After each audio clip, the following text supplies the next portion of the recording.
So chemical peels అంటామండి వీటిని. Chemical peels and nothing but పేర్లోనే ఉంది, స్కిన్ని పీల్ ఆఫ్ చేస్తుంటుంది అనమాట. సో ఇది అసలు ఎందుకు వాడాలి? జనరలీ అయినా మన స్కిన్లో లేయర్స్ ఉంటాయి, అరౌండ్ 10-20 అలా లేయర్స్ ఉంటాయి. అంటే 3 డివైడ్ చేసుకున్నాక పైన ఎపిడర్మల్ లేయర్లో 20-30 లేయర్స్ ఉంటాయి అనమాట. సో ఈ 20-30 లేయర్స్ పైకి వచ్చే కొద్దీ చనిపోతుంటాయి అనమాట. అంటే they are dead skin cells.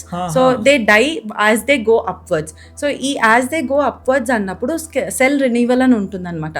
So your skin renews every 28 days. అంటే 28 daysకి ఒకసారి మీ డెడ్ స్కిన్ అనేది షెడ్ అయిపోతుంటుంది న్యాచురల్గా, రైట్? సో కెమికల్ పీల్స్ ఏం చేస్తున్నాయి, ఈ తిక్కున్న లేయర్ని 28 days కన్నా ముందే తీసేస్తుంది అనమాట డెడ్ స్కిన్ని.